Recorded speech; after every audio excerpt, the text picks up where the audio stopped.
Uh, are you sad that the Stones won't be playing Brown Sugar anymore? Well, I'm their biographer, so it's a matter of supreme indifference to me.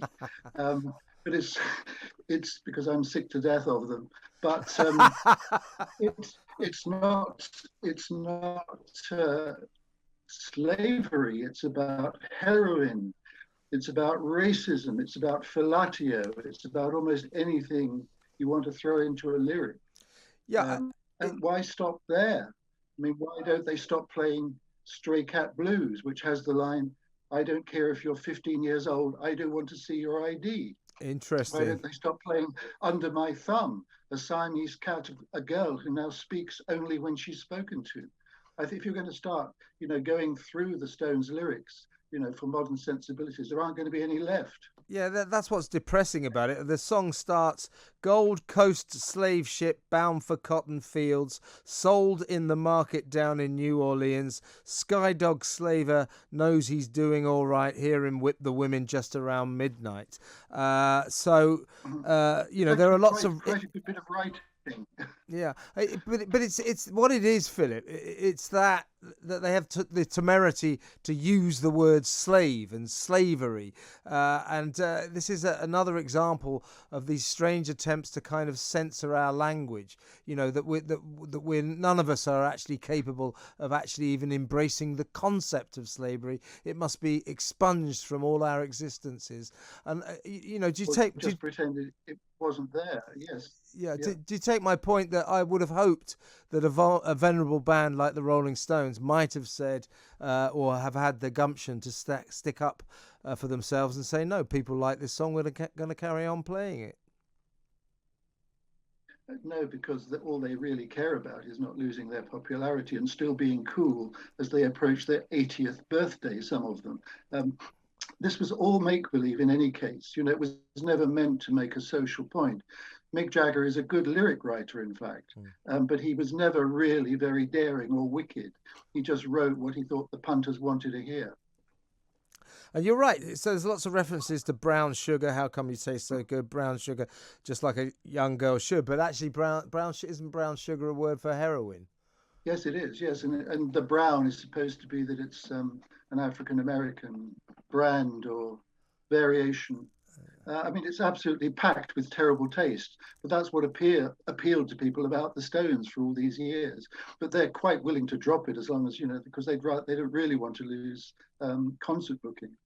You think that? Yeah, I mean that's probably at the bottom of it, isn't it? There's probably a commercial consideration that these sensitive venues might cancel their appearances Yeah, because. but if it's the whole of that sort of rock era was absolutely founded on what we now probably call paedophilia or potential sex offending, groupies, as they used to be called, and all the sort of iconography and the artwork of their albums. The Stones, It's Only Rock and Roll, shows the Stones walking through like a vaulted space that is full of apparently naked, it's an airbrushed painting, apparently naked, very young female.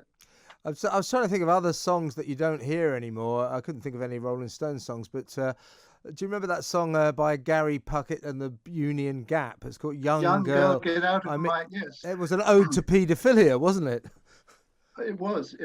And I mean, so many of them were because that was supposed to be one of the perks of being a rock star, you and nobody, if you look at the Blind Faith album cover, I mean, it's absolutely horrible That's to look at right. Yeah, now. you're That right. the only album they ever made has got this young girl naked to the waist, sort of on as the cover image.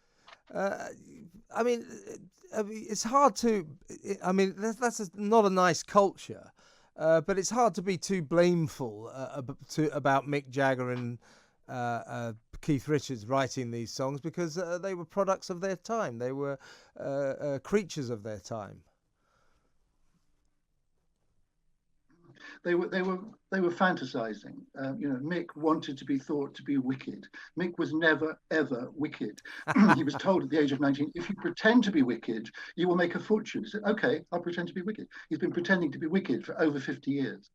And what about Keith? Is he a bit wicked? He is a bit wicked, yes, he is.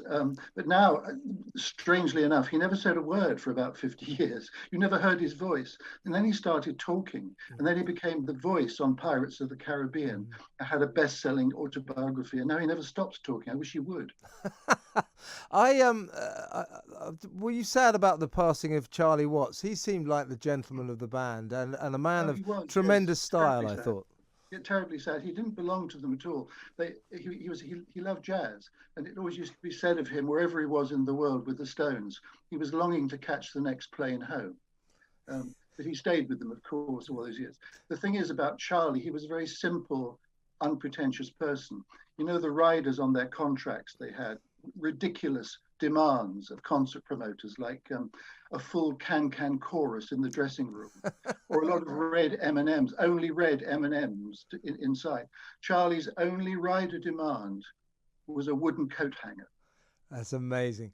I heard a story from one of the producers of one of their albums who said that he wanted to sort of redo a track because he wasn't sure that the beat was quite right. And so he was full of trepidation going up to this great drummer to say, actually, Charlie, do you think it just might work a little bit better in another way? You know, don't in any way want to impugn your brilliant drumming. And apparently in the middle of this diatribe, Charlie turned around and said, he said, listen, Bob, you know, just tell me exactly how you want to play it and I'll do it. He said, I just don't care. That's right, because he's the only drummer in rock, folklore, legend, who follows the lead guitarist. Usually the lead guitarist takes the beat from the drummer. Charlie had to follow Keith all these years, you know, so he was very adaptable. And I mean, I don't know what they're doing about this tour, drum wise, but I mean, is he replaceable? Well, not as a person. I mean, as a drummer, probably yes. And they've had lots of other sort of extra musicians for years and years. And they had a secret piano player who was really their roadie, Ian Stewart, for a long time, the one who was fired from the band because he looked too normal. That was the excuse for firing him. But no, they've had sort of supernumeraries. But the thing about Charlie was this great stone face. He really belonged on Mount Rushmore, and that's kind of missing now from that mountain face.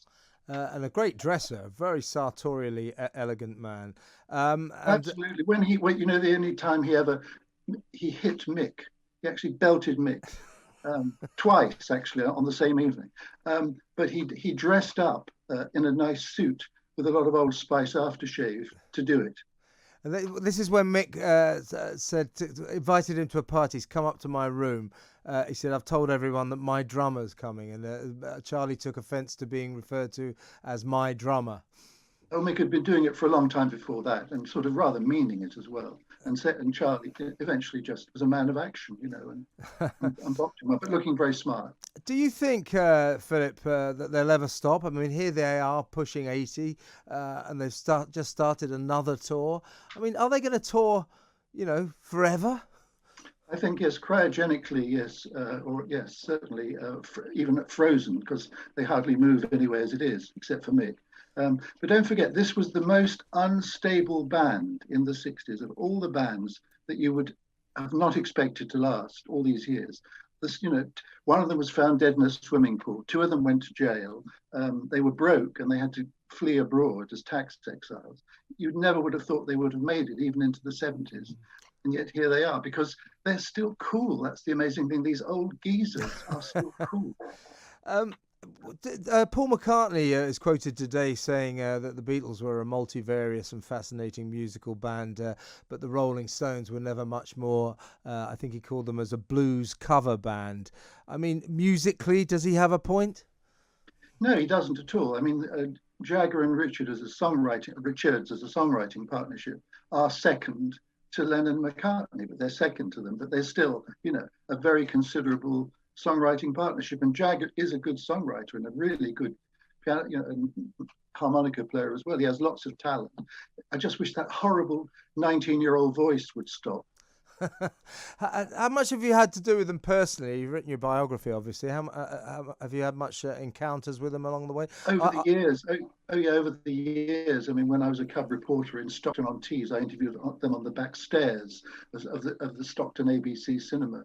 Charlie, after they'd all signed my notebook, Charlie drew a little decorated border around it and wrote the Rolling Stones underneath, as if I was going to forget, who they were. Excellent. And I went on one of their tours, and I tell you, I think I'd rather be in a sort of a World War II prison camp than go on tour with the Rolling Stones again. I've met them a couple of times. Well, I say met them. I've been to receptions where they've been launching various tours and albums. And the first thing that I found striking about them is how small they all are. Extraordinary is that, in fact, they're like a little sort of like almost extinct species of gazelle, But really, the World Wildlife Fund ought to be sort of asking you to send £3 a month to save them. They are tiny people. It's like they're all jockeys. Philip, remind us what your biography is called so people could go out and get a copy. It's called The Stones. It came out actually in 1984, and it's still around, amazingly. It's still around. So listen, Philip, I really appreciate you coming on. It was a fascinating conversation, and I'm sure the Rolling Stones will be carrying on long after we pass away.